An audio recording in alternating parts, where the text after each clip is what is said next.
Hello everyone, welcome to another episode of TCG Talk, back today with another video. And in today's video, I wanted to kind of do a little bit of a recap on some of the key cards that I've been playing and seeing in Fi, and just like cards that I think have kind of risen in value since the last time I did a card evaluation video, and some cards that have kind of gone down in value.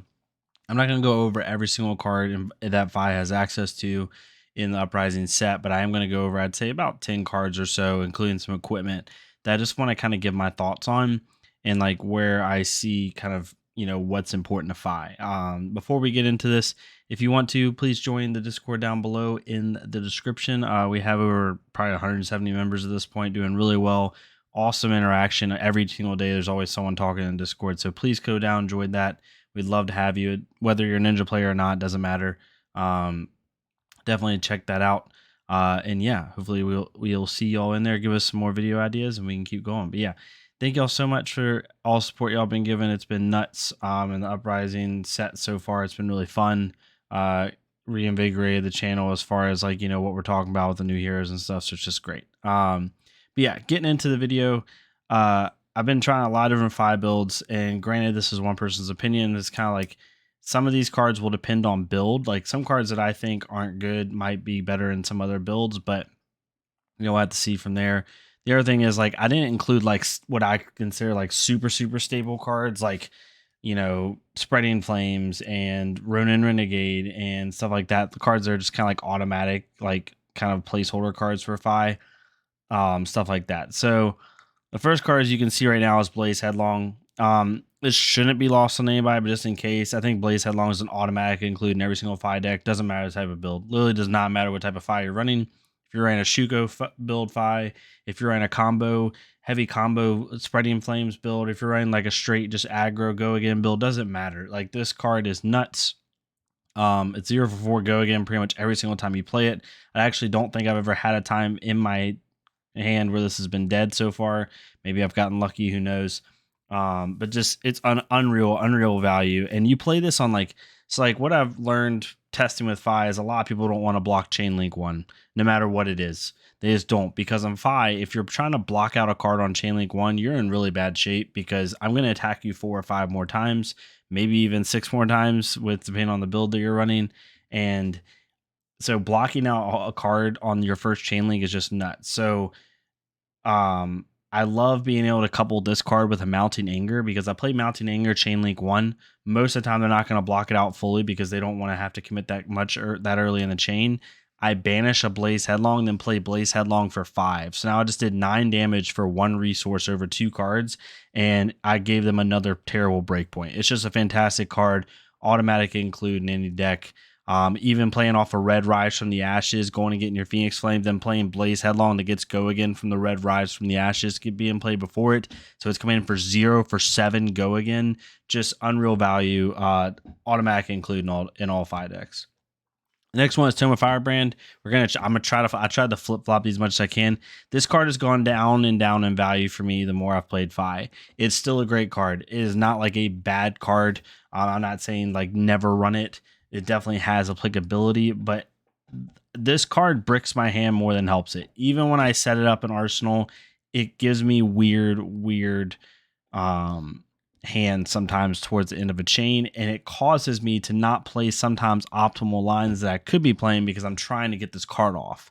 This card doesn't always allow you to play the most optimal line that you could possibly play with Fi. It just makes you have to get the 4 Draconic Link so you can play Fi, or play the card. So I've noticed, like, with this card, when I get it off, like, obviously the most ideal thing is 2 0 cost attacks that have go again, that possibly can help you trigger mask again, stuff like that. The the good scenario that's not too goldfishy is you get 1 good attack again, like a Rising Resentment, and then you also draw into like a Mounting Anger or a Soaring Strike or something that you would want to Arsenal. So you attack 1 more time just to chip in some extra damage, and then Arsenal your last card.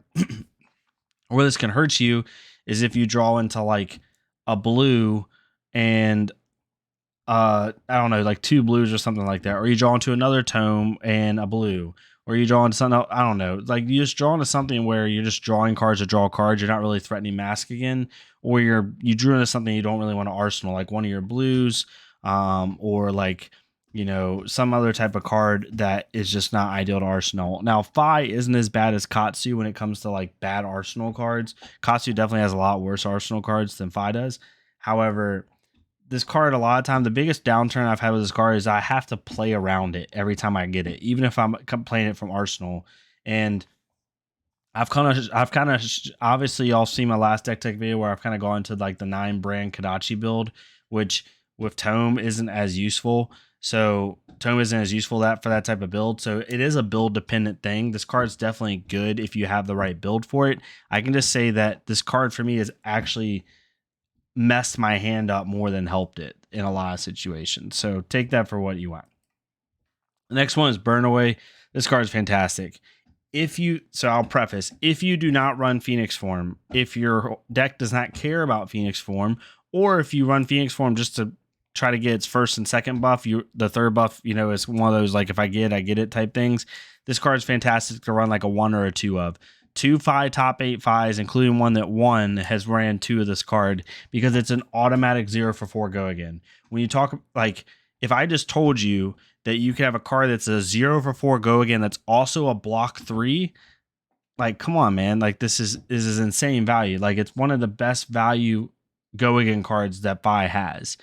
It also can be buffed off Spreading Flames very easily, being played on Chainlink 3 or higher after playing Spreading Flames. It can be buffed off Stubby Hammers. It can be buffed off Shugo. Like there's so many good reasons to play this card that it's just a great card. Now, if you're a Phoenix Form person, if your deck is built around Phoenix Form, totally get it. I would not play this card because it goes against what you're trying to do. But if you do not care about that one specific, if you do not have Phoenix Form in your deck, or you don't really care to get all Phoenix Form's full ability, this card should be in your deck. Just my opinion. This is how I look at it. So it all depends. I'm running it on and off and depending on the build. Again, this is a build specific card where it's good or bad. All I can say is when I first saw this card in my first couple builds with Fi, I was like, not that good. Why would I want to banish a Phoenix Flame? But now the more I've played Fi, the more I realize how great a value this card can actually be. So definitely take a look at it. In light of that, the next one is Phoenix Form. So this card, again, has gone down for me, similar to Tome of Firebrand. Now, like I said with Tome of Firebrand, this is a build-specific card. If your deck is built around Phoenix Form and trying to get its full effect and trying to make the most of it, yes, it's very, very good. I've also had turns where this card was nutty. I actually played a Tome of Firebrand, drew into 2 Phoenix Forms after having played 2 Flames, and had 2 0 for 5 go-agains. It can be buffed by Stubby Hammers, which is really nice, right? It can be buffed by Spreading Flames on a Spreading Flames turn pretty easily, which is pretty nice again. So you're basically coming in for 6. On a Stubby Hammer Spreading Flames turn, this card most of the time is coming in for 7. So like it definitely has really good upside. And I'm not saying don't run the card. What I am saying is, you know, this is kind of like I said at the beginning of the video, some cards have risen in value, some cards have gone down in value. Phoenix Form has gone down in value slightly for me because when I first started playing Fi, I was like, this card's broken. It's like a snatch +2, right? Like, why would you not want to play this card? But the more I've played it, like I've only gotten Phoenix Forms I've played 40, 50 games plus with 5. I don't know how at this point. A lot. I play almost every night with somebody. And I can tell you right now, I've gotten the full effect of this card off like 4 or 5 times, maybe. And every time it's just blocked out. Like it just is an automatic block. So I don't know. It's definitely gone down for me. I don't have it in either of my decks currently, but again, I'm not building around it, so I totally understand that of why I don't have it. But just my thoughts. Next one is Rise from the Ashes. I've praised this card before in previous videos, and I'm gonna praise it again. This card is just dumb because it automatically goes get your Phoenix Flame. At worst, you basically look at this card as a 3-power Phoenix Flame in your hand. That's basically what it is at worst. At best, it buffs your first chain link. That's amazing. And like I said earlier with the Mounting Anger example, people do not want to block chain link 1 with Fi. They don't, because they know that they're going to have like 3 more chains to deal with. So if they try to block out the first chain link, they're hurting themselves, right? So how does that play into your advantage? Well, if you come in for Blaze Headlong for 7, or you come in with a Mounting Anger for 7, or you come in even just with a Ronin Renegade or Spreading Flames for 6, it's easy damage because they're not going to want to block it out because they don't want to chip block it, because if you chip block Chain Link 1 and you only have 3 cards in hand, and then you got to defend 4 more links. Like you're hurting yourself. You're losing at that point. So they have 2 options. Either they block out a 6 power chain link 1, likely with 2 cards from hand, or they don't block at all and they took 6 to the face, which is what happens more times than not, because people don't want to fully block out chain link 1 knowing I'm going to attack 3 more times that turn. It just puts your opponent in such a horrible position. And for a hero that doesn't have the on hit effects that Katsu has, it just makes it unbelievable. So definitely run this card 100%. Unreal. I took it out for a little bit, put it back in. It's a 3 of. I'm not taking it out any foreseeable future. Definitely run this card. Also, last thing, this card turns on Flamescale Awakening. It turns on Inflame. It turns on Blaze Headlong, like by itself. So anyway, Ancestral Empowerment. This card stayed even for me. I wanted to have a card that's kind of stayed even. I didn't like this card initially, and I still don't like it. It just doesn't buff all your attacks. It's kind of inconsistent. Even if 2/3 of your attacks can be buffed by it through attack reaction, there's a high chance this is just a dead card in hand, and there's just better stuff you can be running. I will say Razor Reflex does have a place in Fi, and I think it will. But right now, Ancestral Empowerment, I just want to run it. Nothing much to say about this. I just want to kind of put it in here and say, like, my opinion hasn't changed on this card, because I've had a couple of people ask me about that in the Discord. Brand with Cinderclaw. Okay, this is a build specific card. One, for non-build specific, this is just a good card. But if you have the right build, this card is ridiculous, because it gives Snatch Draconic. It makes Double Strike Draconic. It makes Take the Tempo Draconic. For me, it makes Kadachi's Draconic. It extends it allows you to be more flexible in your build.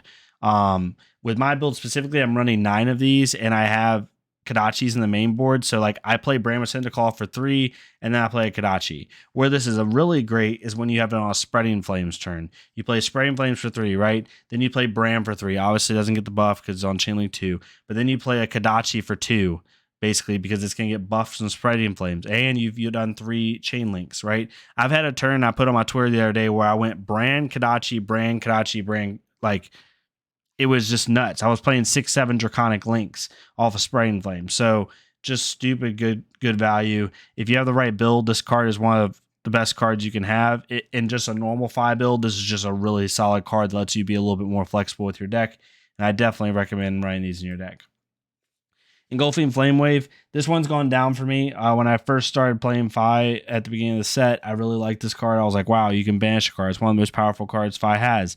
And technically, on hit wise, this is one of the most powerful cards that Fi has. It's just really hard to get off, and 2 costs is so hard in Vi. Emberblade enough is 2. So if you're running an Emberblade build, running this in your deck is also really hard, because basically when you draw into this card with Emberblade, you have to choose between this or Emberblade. So it just depends. You can't really play both most of the time, so it really puts a hamper on your deck. And yeah, so just not as good as it used to be. If it was block 3, I'd actually really prefer that. I know that would probably make it a little bit more broke, but honestly, I still don't see his card being as good now. Next one's Inflame. Similar to Ancestral Empowerment, like this is still low for me. When I first started playing, I kind of used it a little bit, but it's just not great value either. It's just compared to other attacks you could have in the deck, I don't like Inflame. The only time Inflame is good, in my opinion, is when you're playing a high Phoenix form build. But even then, like, I still think you could run better cards. But unless you're playing like a completely Phoenix form centric build, I don't see this card being as useful. Flamescale Furnace. I am running this in the main board at the time of this video. This card has become obviously solely for the block value. Tunic for me is becoming less and less important. I don't run Belittle. You can crucify me in the comments. That's fine. I don't think you need it personally. If you have a good Tune 5 list, like some people have had, several Fi RTN winners have had like 12 blues, 9 yellows, 12 blues, 12 yellows. You really don't need Belittle. Personally, anyway, if you're not running Belittle, Tunic in my eyes, is becoming less and less important for me. The Tunic counter I don't need it most of the time. And I'd much rather have the 3 block value, and I can use its ability in a pinch when I absolutely have to. So this card has gone up for me. Again, I'm running the main board. Being able to have this and Shugo in your main board, and being able to basically not block for a turn, and it doesn't hurt you that much because you're blocking for 4, is just super nice. And overall, it's helped me, especially in the mirror. In the mirror, in Katsu, and in Briar, this card is amazing. And I've been using it in most everything else anyway as well. So definitely gone up for me. Shugo's going way up for me. I was already high on this card. This card's still stupid. There's an argument. Again, it is build specific, but I think if you take out what type of build you have and you just look at the cards in a vacuum, like just the cards themselves, Shugo is better than Stubbies. It does more over the course of a game for you than Stubbies does. Most time I'll get like 4+1s in a game off of Shugo, maybe 5, and it blocks for 2. So it did what Stubbies did anyway on one turn, and it helps me out, with other things. It makes your Phoenix Flames come in for 2, right? And then on a spreading turn, all of a sudden your Phoenix Flames coming in for 3. It's just done all types of stuff. It's helped my Salt the Wounds get buffed. It helps your Lava Burst get buffed. Burn Away gets buffed. Just a bunch of good stuff for this card, and it's amazing. It's so good. And yeah, that's pretty much it. So that's what I had. Like I said, I wasn't gonna go through every single card. I just want to kind of go over some key cards that I thought about for Fi. Definitely gonna show you all my Shugo build that I'm building right now. I'm loving the deck. It's so solid, so consistent. It's just unreal. Loving attacking someone for 6 to 8 times a turn. Most turns. There are very few times do I not average. If I have a full 4-card hand, even if I have a 5-card hand, but if I have a full card hand, I threaten mass twice almost every single time, and it's just nuts. And I'm really enjoying it. So be on the lookout for that. But yeah, if y'all enjoyed this, please leave a like, comment, subscribe. If not me, go to our Fleshbird Career, do it for them so we can get more people seeing this game. Let me know what you would like to see in the Discord as far as content that y'all would like to see.